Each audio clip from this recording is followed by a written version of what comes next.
What's up, investors? It's the Russian dude. You might have heard about that 30-day ceasefire proposal from the Ukrainian side, which was supposed to bring at least a temporary halt to the endless bloodshed that has already taken countless lives. A few days ago, the Ukrainian delegation publicly committed to it, and shortly afterward, Donald Trump made his big, attention-grabbing gesture asking Vladimir Putin to match the offer. For a moment, it seemed like that a monumental shift might be on the horizon, finally. Ukraine was clearly ready and Trump's proposal was only on the table for a limited time, so Putin would either have to cooperate or openly reveal that he was not truly interested in peace after all. Now we're going to see whether or not Russia's there, and if they're not, it'll be a very disappointing moment for the world. Yeah. Vladimir Putin just said he is open to a ceasefire, but he does still have some concerns. He suggested that you two should speak directly. Do you have plans to speak to him soon? If so, when? Are you confident you can get this across the finish? Sure. He did say that today. It was a very promising statement because other people are saying different things, and you don't know if they have anything to really, if they have any meaning, or I don't know. I think some of them were making statements. We did our own poll, by the way, asking you guys whether you think Putin will accept the peace or will he refuse / break it. And well, we all know Putin's intentions good enough at this point. 93% of you said that there won't be peace between Russia and Ukraine, at least not in the near future. And that's exactly what happened. Earlier today, Russia and then Putin himself issued a rather cryptic response. One that teased a host of new questions rather than delivering any real answers. It can be summarized as following. Sure, we are ready for peace, but we have some conditions first.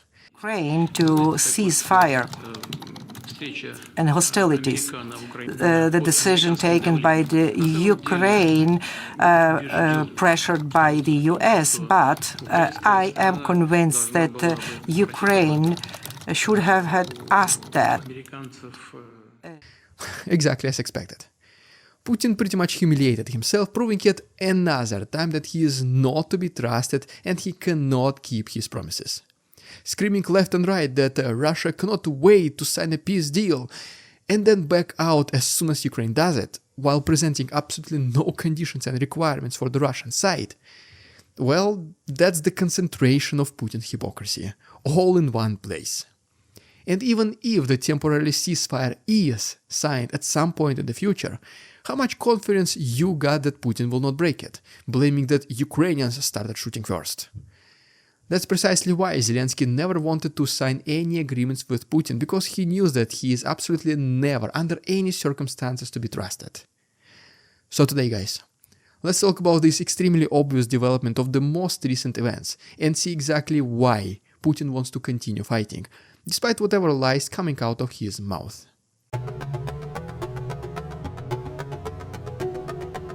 Over the past few weeks, we've watched the global media outlets paint both Russia and Ukraine as equally responsible for this brutal, unrelenting conflict.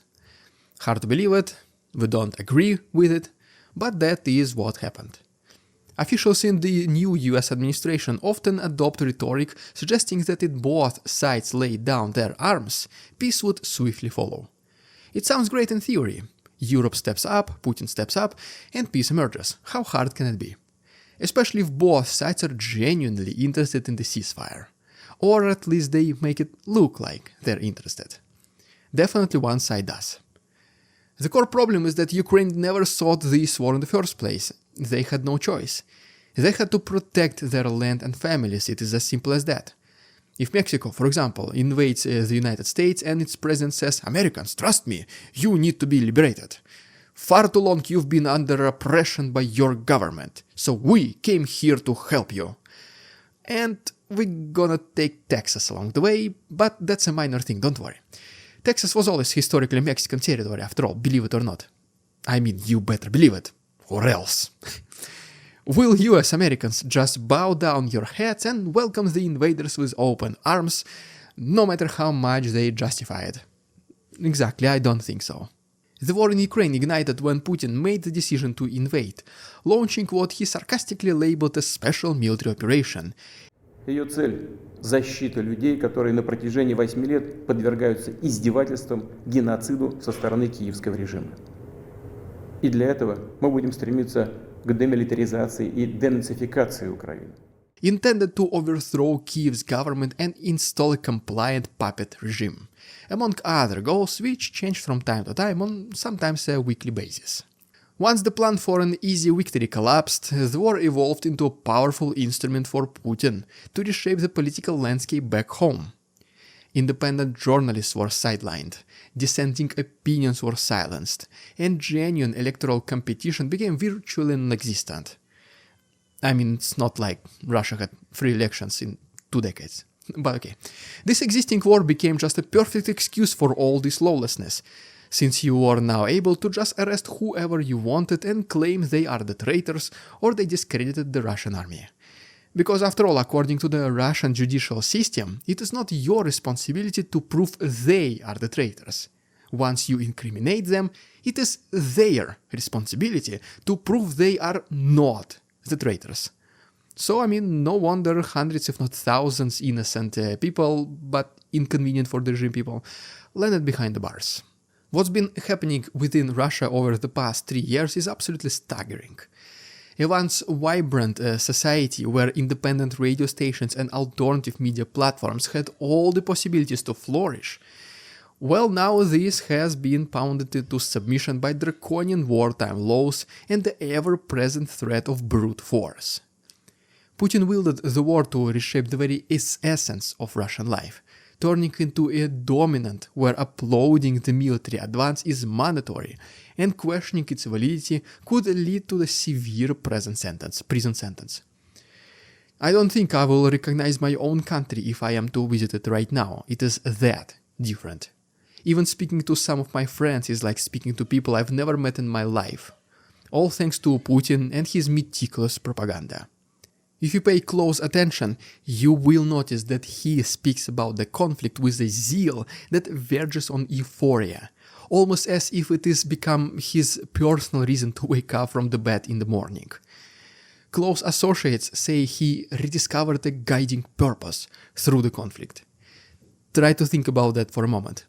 Hundreds of thousands killed, millions displaced, and entire cities torn to rubble, just so one leader might regain a sense of excitement about his life and play toy soldiers with real people.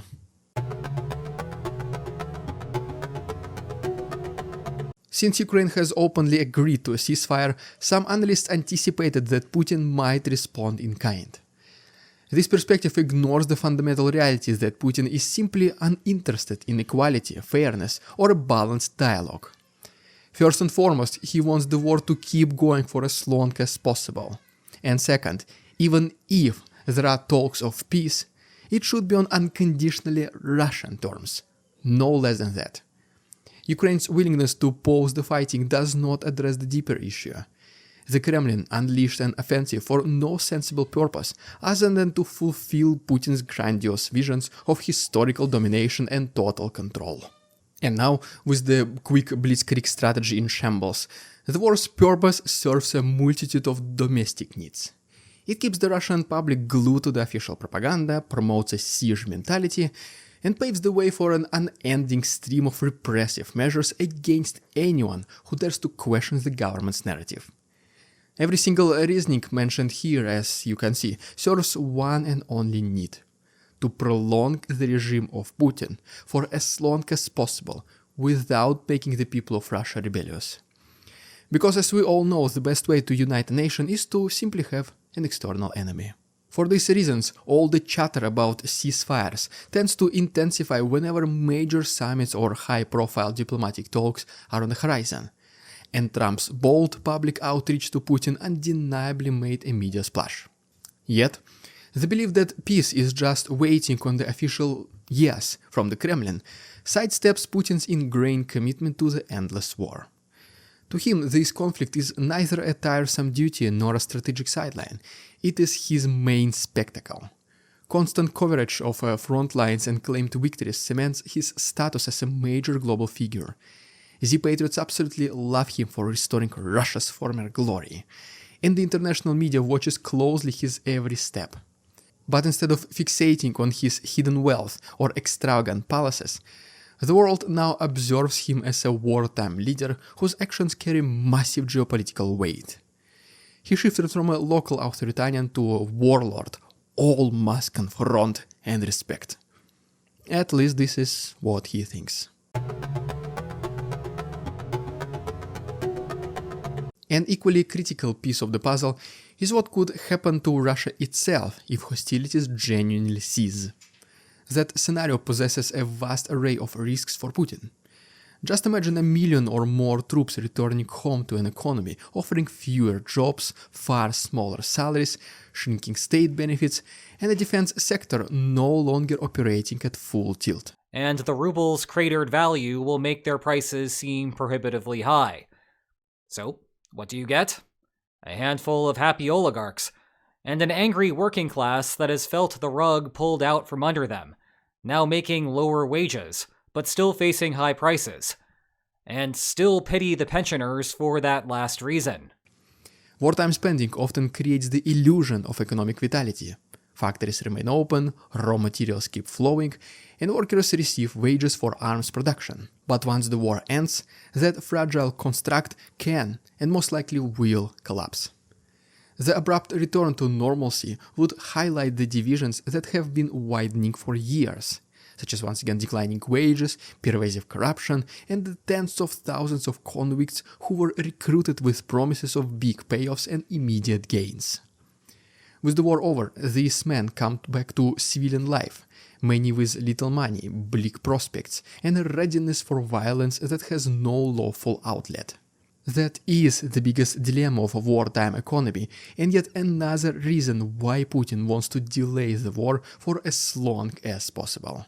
So, does Putin have any genuine reason to roll the dice on peace? In truth, not really. The conflict has reached a sort of equilibrium where the nationwide draft is not necessary for both sides in order to keep the existing front lines secured. Volunteer enlistment continues to funnel new recruits, drawn by the promise of financial reward. Families who lose loved ones rarely stage large-scale protests, especially under the weight of ever-tightening legal constraints that suffocate public dissent. And the official storyline itself remains persuasive enough to encourage fresh soldiers to sign up. Putin gains nothing by calling it quits, because the war underpins his entire grip on Russia's political, social, and economic machinery. Ending it means putting at risk his entire regime. Not immediately, but at some point, for sure. That context sets the stage for the recent developments. Ukraine proposed a 30-day ceasefire, Trump endorsed it, and Putin suddenly appeared cornered. He would either have to accept and open a path towards real peace, putting himself at risk, or refuse and confirm that Russia is locked in on continued aggression. Most observers anticipated that Putin would churn out a more polished justification for dragging his feet. And indeed, that's precisely what we got. A cautiously worded, generally speaking we agree kind of statement, packed with enough stipulations, conditions and requests to render any future deal meaningless. According to Putin, the ceasefire must deliver so-called long-term stability and address the root cause of the crisis, which essentially translates into demanding that Kiev give in to virtually every Russian territorial claim and strategic demand. Once again, Putin tried to picture himself as a person who never refused peace in Ukraine. However, this time he failed and pretty much humiliated himself, showing some of his even loyal supporters that he can never keep his word. This time is different because Ukraine already agreed on 30-day ceasefire and presented no impossible requirements to Russia. It is not the final version of peace treaty either, it is just a temporary solution. All Putin had to do was to say yes, to show the world that he too is ready for peace. But well, apparently, even this is not enough for him, which proves once again the same old familiar story that you can never trust Putin. We're witnessing the same tired script, but this time with some newer actors in the mix.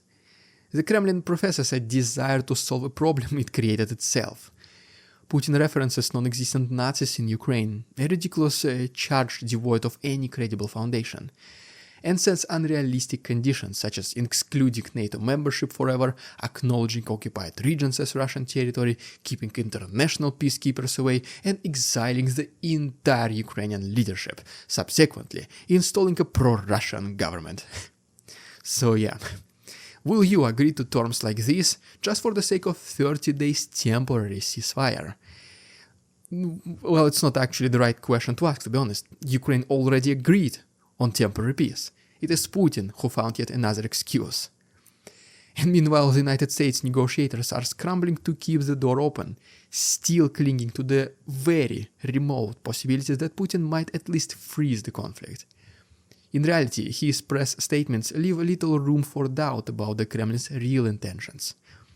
When asked about those proposals, Putin fires off an array of pointed questions. How would Ukraine use the 30-day break?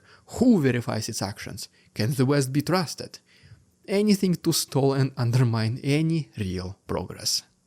Well, there you have it, guys. If you enjoyed today's episode, please subscribe to my channel. If you wish to support my work, there are links down below, such as PayPal donations, Patreon subscriptions. The best way to support my work, to be honest. Everything is down below. Thanks so much for watching. See you tomorrow. We won't succumb to their tricks, the facade they try to sell. Their twisted words and feeble claims on us all they cannot quell. We see through their lies, their feeble attempts to sway.